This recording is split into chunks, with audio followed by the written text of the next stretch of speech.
One other topic that I wanted to ask you, Jason, is the data monetization.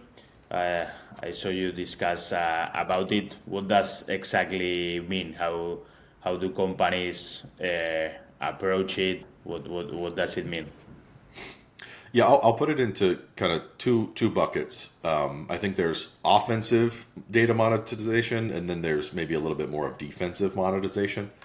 And I'll touch a bit more on maybe defensive monetization, and because I think it's relative for this audience in particular. But any type of lever that you can pull that will enable a net income increase is part of what I would say is the monetization process. And so, if you're in a high digital transaction space and you're taking lots of credit cards, you may have a ton of disputes and chargebacks.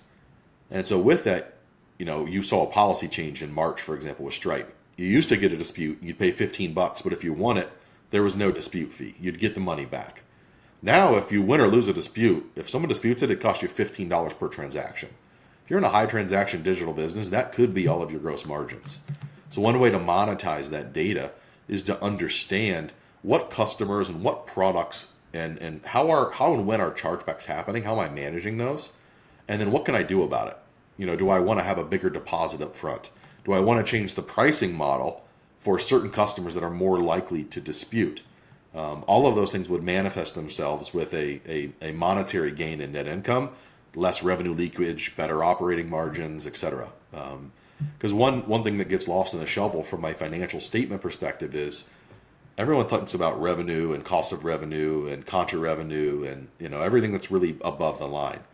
But bad debt and basically revenue that you've performed but not been paid, that's an operating expense. That's part of, I would call the one of the downsides of FASB and GAAP accounting is you have revenue that you've performed but haven't been paid. Well, why isn't that tied back to your revenue somewhere? Well, it's in an operating expense bucket. But a lot of times you're talking a 0.5% to 2% net income in terms of your operating expense eating up your revenue. And so that's one example of how you can kind of monetize that data defensively. Offensively, what's interesting about this, it actually just came up with Leapfin this week. We were talking about data that we needed because we were really having great conversations with certain ideal customer profiles, and we wanted to find who all is out here that meets that criteria. But if you look at the typical data, data as a service and that CRM, being able to pipe in CRM data, we couldn't find the answer to some of these questions. And I had worked with someone who was more in like the data VC space, and they were sharing like, hey, how much have folks fundraised, and we've got a profile of these hundreds of thousands of customers in the United States. I'm like, hey, I don't have that problem. I'm not interested in who fundraised what, but could you tell me this data point about customers and businesses, and give me their domains and maybe number of employees? And they're like, absolutely, that's a use case that we hear often. And so what that told me is like, if you have novel data that kind of tells a story about your customers, and not necessarily selling them, the customer data, in other words, but you can monetize those patterns and sharing that back. And one way I think that you can pressure test this, which I've done at a business before, is you can start to anonymize your data, but share that out in the content you create. And say, here's basically the trend that we're seeing for the businesses that we serve for e-commerce and for subscription and whatever your key customers are. And if you get a lot of folks going, oh my gosh, this is great data, and you get great feedback, you may be collecting data that's valuable to other folks and be able to turn that into a revenue stream over time. And that's especially true for startup space, because when you deal with novel problems and you're therefore collecting novel data, that's always a consideration to look at.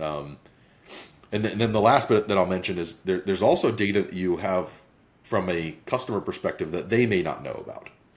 And so this is a key initiative that I'm taking on at Leafin, where because we have all this financial data and we've collected it from these operational systems, we're solving the problem they've asked us to solve. But then, can we find novel ways to look at data from one customer and then share the way in which to look at data to create value with another customer? Yeah. And that's, and not even from a consulting revenue perspective, but just in terms of how else can you use Leapfin or use your data to find those pockets of profitability, but more on us to them, helping us think about how we're adding value to the customer, not necessarily them playing defense.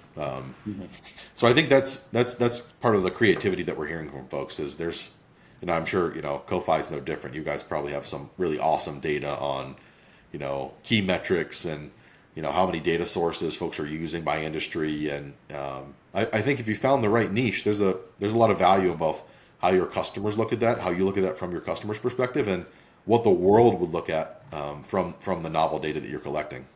Yeah, absolutely. I think in our case, crossing the data from the different sources, that's where we get a lot of the best, the best insights. So definitely key in there.